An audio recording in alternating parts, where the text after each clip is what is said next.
How are you, sister? In the vortex. Cool. Yeah. First off, I just want to totally acknowledge you and thank you, and if I could, with all the beauty of nature, for the difference you've made in my life in the past few weeks. Yeah. Feels good to tune back into who you are, doesn't it? Yeah. Yeah, I had cancer in December, an operation, and I had many contrasts. Yeah.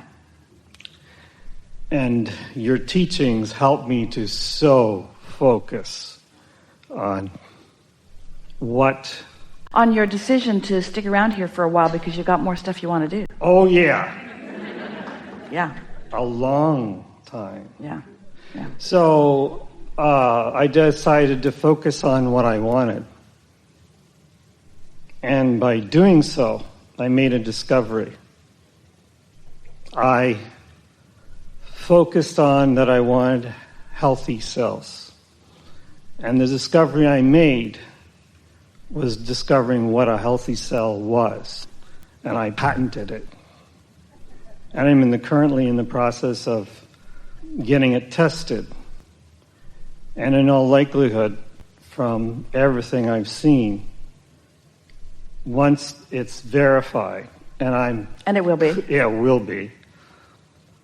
Cancer will be gone as a terminal disease in anywhere from 2 months to 3 years. So... Because you're putting the emphasis on wanted instead of unwanted. Absolutely. Yeah. You've been answering my questions before I even came here. That's what the receiving mode is. Yeah, and so I had to keep changing my questions. And it evolved to the point where I made a game of questions for you. And actually started interviewing people and asking them what they would ask God if they had God in front of them. Got some very funny answers.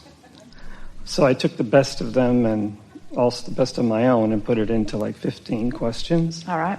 And I'll just trust that you know which is the best question for me at this point. Just give them to us one at a time. They'll be short answers. Okay. What question have you never been asked that would provide a significant and new contribution for living to our fullest, and how would you answer that question? Is it possible to be happy all of the time? And the answer is yes. Cool. If animals could talk, what would they say to us that would make a difference in our lives? Lighten up and leave me alone. Okay. Oh, here's a good one. Why do people laugh? Please construct a new joke or humorous story that conveys by the telling the nature of humor and how to create such expressions. People laugh because of the element of surprise. And the reason that they are surprised is because they think they already know everything, and so they don't allow any room for a new clarification to flow into their experience. Oh, why I don't laugh sometimes.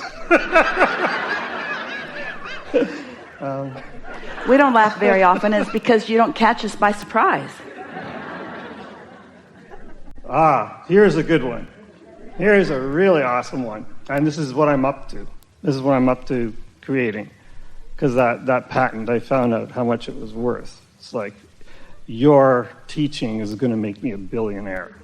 So, while we've been creating our own reality for over 1 million years and manifesting what we want and what we don't want, is there any advice you have for me on reinventing banks, government, medical and educational institutions in the service of freedom, growth, joy, love, magic, and wonder?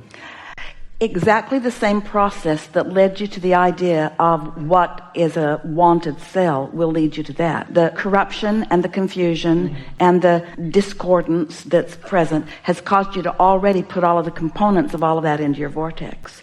So all that happened to you, you see, what happened to you is you had a personal experience with this cancer, is that it activated your desire for the solutions that you'd already put there to be received by you. And in this same process, not through some discordant experience, but the same thing that has led to the discovery of this will give you ideas about the other. Most important thing, this is the most important part of our answer. If you don't care who gets the credit, then you can accomplish so much. Thank you. Yeah. This is actually three. Are you enjoying this? So there's three of them. They're like requests. Can you help me to heal like Jesus? What he had going on was he understood the receptive mode. He might not have been calling it that, but through the process of meditation, that's what he did. So he accomplished the perspective of his own inner being, so that when you stood before him dripping your illness, he saw it not. So it's just the practice, the sustained practice of the receptive mode until there was no room for doubt in his vibration. That's all. So it's creating the atmosphere around you that allows you to know what you know, and by doing so, no longer keeping active the thoughts of doubt. So his non-doubt was greater than their doubt. Is that correct? His knowing of well-being was so dominant that their disease could not abide in his vibration. And that's why he said, go forth and tell no one. Because he knew if he went and talked to them, they'd talk him back into because we're not alone. We create our own reality, and it's around, and it will come back. So what we're really talking about here all day, and especially with this particular question, is just acknowledging how satisfying your connection is. And was he under the influence of source, or was he under the influence of the belief of the person who had the disease? He was under the influence of source. And anyone who's under the influence of source can do that, can do what he did. Was he under the influence of source when they nailed him up? There you have it. This is similar.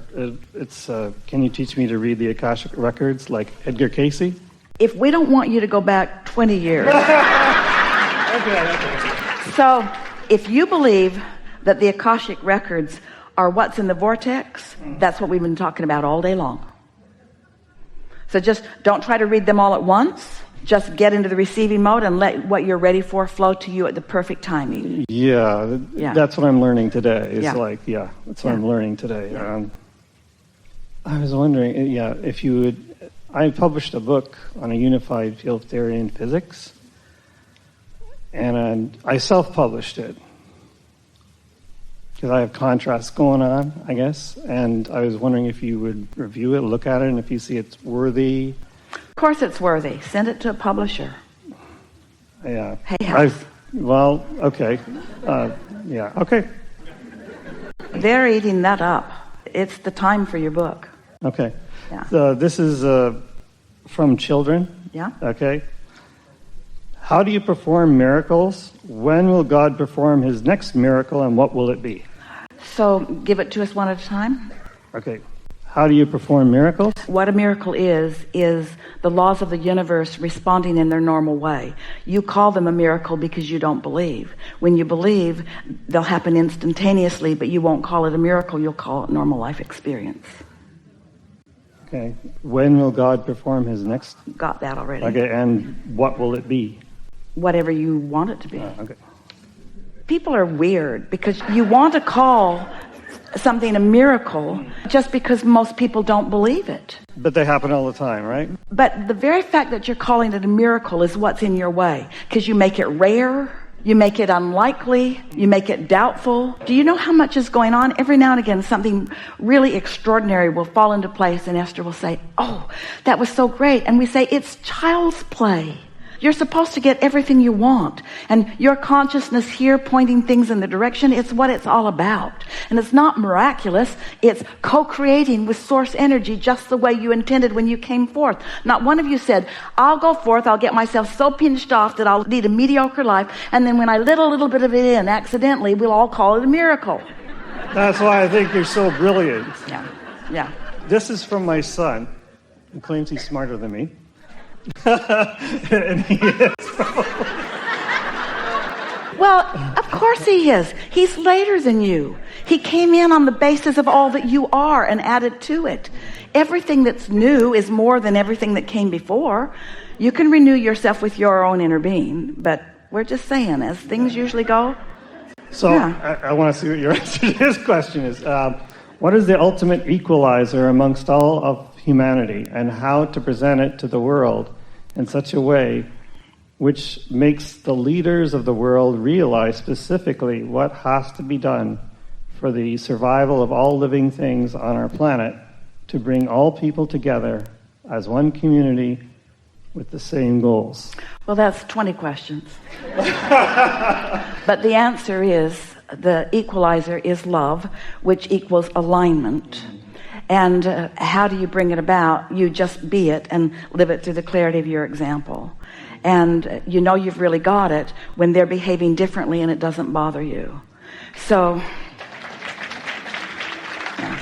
there's more there. If you want to read it again, we can fill in more details. But that's essentially what it's all about. Okay. Read the last 2 lines of it. What has to be done? Nothing. It's being done. For the survival of all living things. The survival is not in question or doubt. Joyous survival is the option. Survival is for sure. Satisfied or not is an individual question and answer. To bring all people together as one community with the same goals. Well, that would be the biggest mistake that anyone ever made. Because if you take the variety out of this fantastic contrasting experience, you would slow at best and stop altogether at worst all expansion. So don't root for that. Okay. I'll make sure he gets it.